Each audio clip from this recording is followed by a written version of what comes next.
Hi friends, this is Vipin Bhardwaj and we are continuing with our chapter The Rise of Nationalism in Europe. So friends, what happened in 1848? The Revolution of the Liberals के बारे में पढ़ते हैं. दोस्तों, as we know that in many European countries there was a revolution started by poor people, unemployed people, starving peasants, workers. Increasing population was the main cause, rising food price was the main cause, increasing unemployment was the main cause, and peasants were suffering from feudalist system, that was the main cause. तो European countries में इन कारणों से revolt हो रहे थे autocratic governments के खिलाफ, और इसी के पैरेलल क्या हुआ, यूरोप के कुछ कंट्रीज में लिबरल्स के द्वारा भी रेवोल्यूशन हो रहे थे. और ये लिबरल्स कौन थे? They were educated middle class. तो parallel to the revolts of the poor, unemployed and starving peasants and workers in many European countries in the year 1848, a revolution also led by the educated middle classes was underway.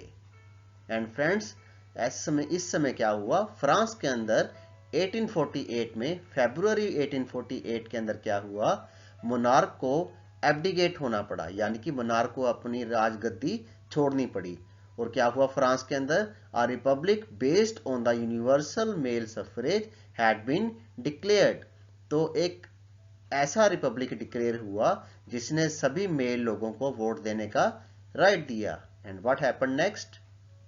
In other parts of Europe, where independent nation states did not yet exist, such as Germany, Italy, Poland, the Austro-Hungarian Empire, men and women of the liberal middle classes combined their demands for the constitutionalism with national unification. तो इन areas में भी लोगों ने, middle class के लोगों ने क्या किया, नेशनल यूनिफिकेशन की डिमांड कर दी कि हमें एक ऐसा कंट्री चाहिए जहां पे कॉन्स्टिट्यूशन हो, जो जहां पे सरकार कॉन्स्टिट्यूशन के अकॉर्डिंग चले.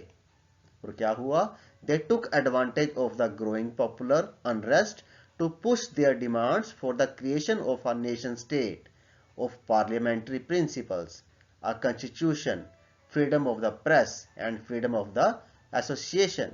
तो किस चीज की डिमांड की उन्होंने? जब उनको लगा लिबरल लोगों को कि अब वो पावरफुल हैं, प्रॉपरली पावरफुल हैं अपनी डिमांड को रखने के लिए, तो उन्होंने क्या डिमांड की? इन लोगों ने नेशन स्टेट की डिमांड की. इन लोगों ने पार्लियामेंट्री प्रिंसिपल्स के बेस के ऊपर एक constitution, freedom of the press and freedom of association की डिमांड की. हम बात कर रहे हैं लिबरल्स की. So friends, what happened in Germany at that time? Let us know that. जिसको उस समय प्रशिया बोलते थे, क्या बोलते थे उसको? प्रशिया. सो इन द जर्मन रीजन्स, क्योंकि जर्मनी एक नहीं था, डिफरेंट रीजन्स थे जो कि प्रशिया के रीजन्स थे.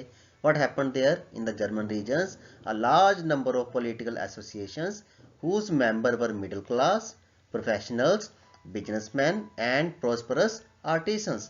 कौन थे इनके मेंबर्स? इनके मेंबर्स थे मिडिल क्लास के लोग, professionals people, businessman and prosperous artisans. तो क्या हुआ, they came together in the city of Frankfurt and decided to vote for an all German National Assembly. किस चीज के लिए वोट किया उन्होंने? All German National Assembly. And friends, on 18th May 1848, 831 elected representatives.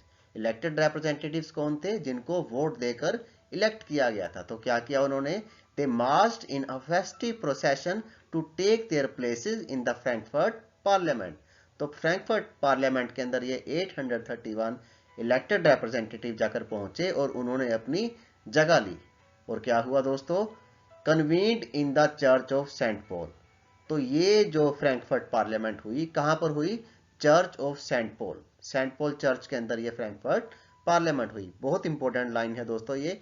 1 mark के लिए question आ जाता है कई बार कि फ्रैंकफर्ट पार्लियामेंट कहां पर कन्वीन हुई थी, तो आंसर होगा चर्च ऑफ सेंट पॉल. और क्या डिमांड की उन्होंने दोस्तों वहां पर जाकर? They drafted a constitution. वहां पर उन्होंने एक कॉन्स्टिट्यूशन बनाया. किसके लिए? For a German nation to be headed by a monarchy subject to a parliament. उन्होंने एक ऐसी मोनार्की गवर्नमेंट बनाई जो पार्लियामेंट के प्रति रिस्पॉन्सिबल होगी, जो किस तरह से चलेगी, which will be running through a parliament, एक मोनार्कियल गवर्नमेंट जो पार्लियामेंट के आधार पर ही चलेगी। पार्लियामेंट के इलेक्टेड रिप्रेजेंटेटिव्स उस मोनार्की गवर्नमेंट को चलाएंगे। सो फ्रेंड्स, जब ये मोनार्की पार्लियामेंट के अंडर आ गई, जब उन्होंने ये मोनार्की बनाई जो कि पार्लियामेंट के अंडर थी, after that what happened, let us see. When the deputies offered the crown on these terms to Frederick Wilhelm IV, King of Prussia, he rejected it and joined other monarchs to oppose the elected assembly. क्या हुआ दोस्तों, in all German people ने, in all German federation के लोगों ने क्या किया कि जो राजा था फ्रेडरिक विल्हेल्म फोर्थ, प्रशिया का जो राजा था, उसको क्राउन ऑफर किया कि ये लो आप क्राउन। लेकिन फ्रेडरिक ने इस क्राउन को ठुकरा दिया कि मैं राजा नहीं बनूंगा। क्यों? क्योंकि ये जो मोनार्की थी ये पार्लियामेंट के प्रति रिस्पॉन्सिबल थी, ये पार्लियामेंट के अकॉर्डिंग ही चलनी थी। लेकिन फ्रेडरिक जो था उसने इस बात को स्वीकार नहीं किया कि मैं इलेक्टेड असेंबली को स्वीकार नहीं करूंगा, और उसने क्या किया, ज्वाइंट अदर मोनार्क्स, जो दूसरे मोनार्क्स थे, पावरफुल मोनार्क्स, और जो आर्मी के लोग थे, उनको उसने ज्वाइन कर लिया, जो कि पार्लियामेंट्री कॉन्स्टिट्यूशनल गवर्नमेंट को अपोज करते थे। उन लोगों को इसने अपने साथ मिला लिया। किसने? फ्रेडरिक विल्हेल्म फोर्थ ने, जो कि प्रशिया का किंग था, जिसको आज हम बोलते हैं Germany. And friends, while the opposition of the aristocracy and military became stronger, the social basis of parliament eroded. और जब फ्रेडरिक के साथ लगने वाले आर्मी के लोग, फ्रेडरिक के साथ लगने वाले अरिस्टोक्रेसी के लोग जब बहुत ज्यादा पावरफुल हो गए, तो ये जो पार्लियामेंट बनी थी इसका सोशल बेस जो था और भी ज्यादा वीक हो गया, क्योंकि उनके साथ अब स्ट्रॉन्ग लोग नहीं थे। और एक गलती दोस्तों उन्होंने और कर दी। क्या गलती थी? The parliament was dominated by the middle class who resisted the demands of workers and artisans and consequently lost their support. क्या गलती की इन लोगों ने? पार्लियामेंट के इन लोगों ने, मिडिल क्लास के लोगों ने वर्कर्स की डिमांड को और आर्टिसंस की डिमांड को भी ठुकरा दिया, सोशल पीपल की डिमांड्स को ठुकरा दिया। एज ए रिजल्ट उन्होंने वर्कर की सपोर्ट को भी खो दिया, उन्होंने आर्टिसंस की सपोर्ट को भी खो दिया, और जब उनके पास सपोर्ट ही नहीं रही तो वो बहुत ज्यादा वीक हो गए। और जब वो बहुत ज्यादा वीक हो गई तो क्या हुआ दोस्तों? In the end troops were called in and the assembly was forced to disband. Troops को कॉल किया गया, आर्मी को बुलाया गया, और इस असेंबली को फोर्स कर दिया गया, खत्म कर दिया गया। फोर्स टू डिस्बैंड मतलब इस असेंबली को भंग कर दिया गया, इस असेंबली को तोड़ दिया गया। सो फ्रेंड्स, लिबरल्स की बात करते करते अब विमेन्स की भी बात करते हैं, क्योंकि वो सबसे इंपॉर्टेंट पार्ट थी इस रेवोल्यूशन का, इन मूवमेंट्स का। So friends, the issue of extending political rights to women was a controversial one within the liberal movement, in which large number of women had participated actively over the years. क्योंकि इस movement के अंदर women ने भी बहुत actively participate किया था, लेकिन दोस्तों जैसा कि हम जानते हैं कि उनको पॉलिटिकल राइट्स नहीं दिए गए, वोटिंग का राइट वीमेन को नहीं मिला। Women had formed their own political associations, founded newspapers, and taken part in political meetings and demonstration. दोस्तों विमेन ने अपनी पॉलिटिकल एसोसिएशंस बनाई, अपने न्यूज़पेपर फाउंड किए, इवन पॉलिटिकल मीटिंग्स के अंदर भी उन्होंने पार्टिसिपेशन किया, उन्होंने डेमोन्स्ट्रेशन के अंदर भी पार्टिसिपेशन किया।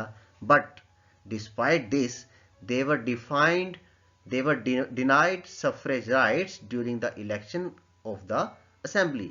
तो एक्टिवली पार्टिसिपेशन के बावजूद, एक्टिवली डेमोन्स्ट्रेशन के बावजूद, इतनी भाग दौड़ के बावजूद भी उनको सफरेज राइट्स नहीं मिले।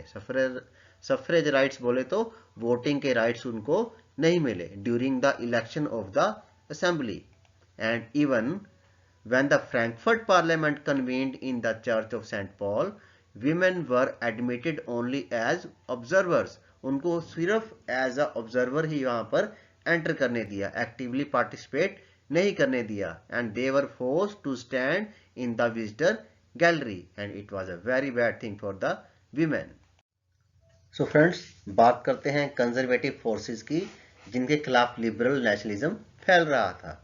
तो अब क्या हुआ दोस्तों, कंजर्वेटिव फोर्सेस जो थी, they were able to suppress liberal movement in 1848, but they could not restore the old order. Old order जो कंजर्वेटिव ने नेपोलियन के जाने के बाद ओल्ड ऑर्डर को दोबारा से रिस्टेब्लिश कर दिया था, लेकिन अब पूरी तरह से वो ओल्ड ऑर्डर को चला नहीं पा रहे थे। And friends, monarchs were beginning to realize that the cycle of revolution and repression could only be ended by granting some concessions. किन लोगों को कंसेशन देनी पड़ेगी? Liberal nationalist revolutionaries. तो इन कंजर्वेटिव्स ने, इन मोनार्किस्ट पीपल ने अभी रियलाइज करना शुरू कर दिया कि हम रेवोल्यूशन को अब दबा नहीं पाएंगे, हमें इन लोगों को कुछ ना कुछ कंसेशंस तो देनी ही पड़ेंगी, इनकी कुछ ना कुछ डिमांड्स तो हमें पूरी करनी ही पड़ेंगी। And friends, hence in the years after 1848, the autocratic monarchies of Central and Eastern Europe began to introduce the changes that had already taken place in the Western Europe before 1815.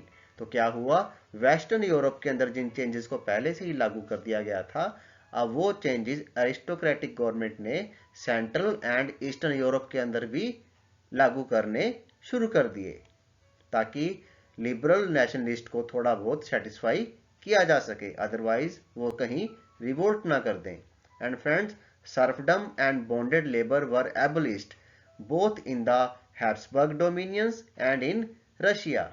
तो bonded labour को, serfdom के बारे में हमने पढ़ा था कि लोगों से फोर्स्ड लेबर करवाई जाती थी एग्रीकल्चरल लैंड पे। तो अब कंजर्वेटिव्स ने उस फोर्स्ड लेबर को खत्म कर दिया, यानी कि सर्फडम को खत्म कर दिया, बॉन्डेड लेबर को भी उन्होंने फिनिश कर दिया, ताकि लोगों को सेटिस्फाई किया जा सके। The Habsburg ruler granted more autonomy to the Hungarians in 1867। तो इस तरह से दोस्तों 1848 के अंदर कितने बड़े बड़े चेंजेस आए, उनके बारे में हमने जाना। सो फ्रेंड्स, अब बात करते हैं क्वेश्चन आंसर्स की। तो इन क्वेश्चंस के आंसर्स आपने कमेंट सेक्शन में देने हैं। फर्स्ट क्वेश्चन है, what result events of February 1848 in France had brought. तो फ्रांस का 1848 का जो फरवरी रिवोल्ट था, फरवरी इवेंट था, उसके क्या रिजल्ट हुए। What were the main demands of the main and women of the liberal middle classes. How many elected representatives were there in the Frankfurt Parliament, and what was the status of women in the Frankfurt Parliament? And यहाँ fill in the blanks भरना है आपने दोस्तों। Monarchies of Central and Eastern Europe began to introduce the changes that had already taken place in। तो दोस्तों इन questions के answer आपने देने हैं। मिलते हैं एक छोटे से ब्रेक के बाद। God bless you all.